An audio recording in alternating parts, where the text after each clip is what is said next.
WealthLab 8 users, Glitch here. Today we're covering what's new in WealthLab 8 build 71. So let's get started. There's primarily one new feature in build 71 and it's related to our price grids. So what is a price grid? Let's go to our quick ref and navigate to the class price grid. So it maps price data into a 2D grid and allows you to compare grids to see how well different slices of price data match. So you're basically taking an area of data either in the bar history, open, high, low, close itself, or now, as of build 71, in a time series, like such as an indicator. So this is what's new in build 71. You can now base price grids on indicators. So let's take a look. So this will be in our chart patterns extension. So we will go to extensions and open up the price grid editor. So here is our price grid editor. Let's resize this a little bit here. Okay, that's good. So up here we have a blank pattern, comes up with a blank pattern. I have some patterns here saved to my library. Typically how you would use this is you can click one of your saved patterns. You could also create a new pattern from the data directly on the chart.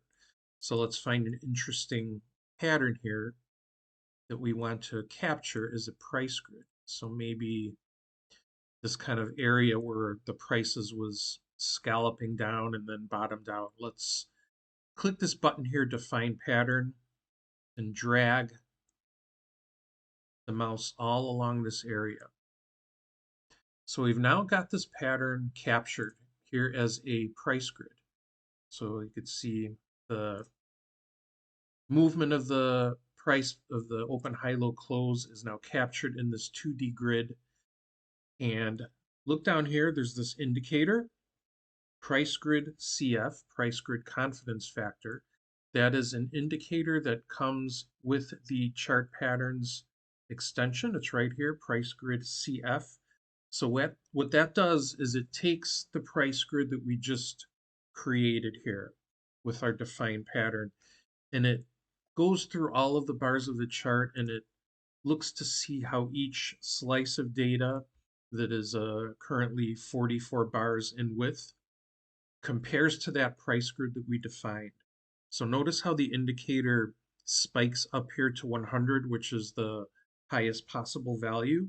So that indicates that this is a 100% match with that pattern, and that makes sense because this is where we created the pattern.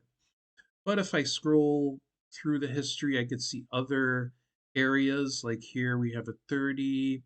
Let's see if we can get any like higher. So here's a area where we have 41 match. So you can see kind of the prices did, kind of scallop down in that area. So with this price grid indicator, you can quantify how the pattern on the chart matches a pattern that you define. So what's new here? Well, what's new is instead of creating a price grid on the bar data, you can now create it on an indicator. So there's a new indicator that comes with chart patterns. It's PriceGridTS, time series based. So I'm going to select that here.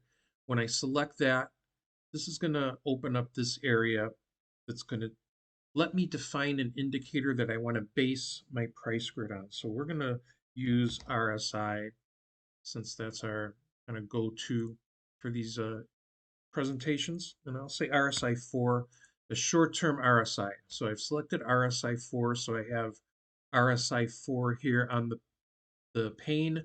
So what I can do is now find an interesting pattern in the RSI.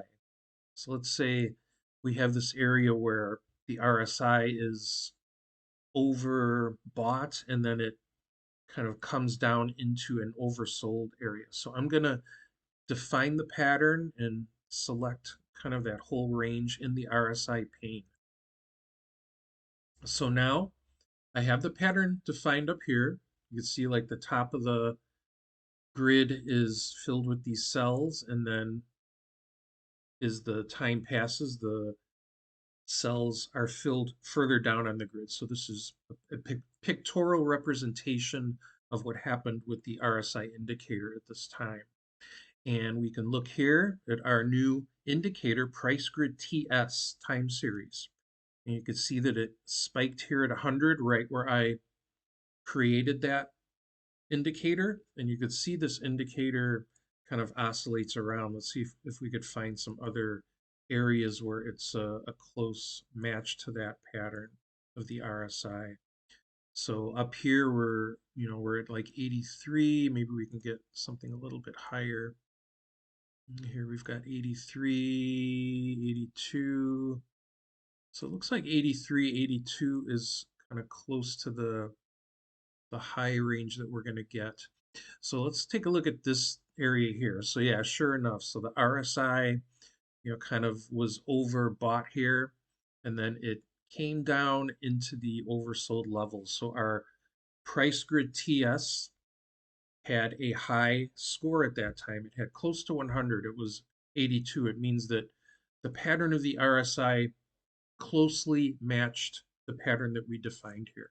So now that we have this pattern, we can save it, and we'll call it YouTube RSI. And it appears now in our library. So how this now works is I can open a normal chart. I can drag over an RSI indicator. Let's give it a period of 4. And now on top of that indicator, I can go to my chart patterns indicators and drag over the PriceGridTS. So I'll drag that over, and I will select YouTube RSI, which is the pattern we just created. So here we go. Now I have an indicator showing how well the pattern of this RSI is matching to the pattern that we captured earlier. So that's the new feature in chart patterns, this new PriceGridTS indicator. There's one other change that we needed to make to get this working. We added a new scoring mechanism which kind of calculates this indicator value. It's called proximity. So notice when I edit this indicator, we have this calculation choice here. And whenever you drop a PriceGrid time series, TS, it's going to default to proximity, which is what it's doing is it's looking at each column of data in the grid, and it's seeing how close the data point in the indicator was to the matching column on the price grid we're comparing it to, and it assigns a score to that column. Then it goes through all of the columns, and it sums up all of those scores, and it generates a final score, which is kind of the percentage of all of those scores compared to what the ideal score would be. So ideally, it would be 100. So here, we could see how closely the pattern matched the price grid based on the proximity of the data points. So this is a new calculation method. Previously, we had these other two calculation methods, which we used to call legacy and modern. So the first calculation method we adopted with PriceGrid was this first item here, hits and misses. So this is the legacy calculation. What this did is it compared each cell of the price grid cell by cell, and if the cells of the two grids were equal, it would score that as a 1. And if they weren't, it would score it as a 0. So it would then add up all of those scores and get a value of 0 to 100 based on the percentage of hits. So the problem with that is it was comparing the blanks. So if the price grids are largely blank, you're going to wind up with a lot of high scores, even though the data itself isn't matching. So particularly for this time series, that would be a pretty poor scoring mechanism. So we found that this second method, which is the default for bar history price grid and the PriceGridCF indicator, hits only. What this does is it goes through all of the actual data points only in the price grid. It ignores the empty cells.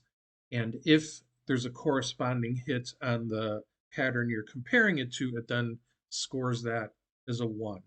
And then it adds up all of those scores and it arrives at a percentage based on the total number of possible hits. So this one we're looking at only the data, not the blanks. However, for the time series, we found that that even wasn't good enough. We needed to go to this proximity mechanism, which achieves a better score overall. Okay, guys, so that's it for build 71. We have a new calculation method for PriceGrid and a new PriceGrid time series in our chart patterns extension. So hope you guys enjoy that. Thanks for watching, everyone, and see you all on the forums.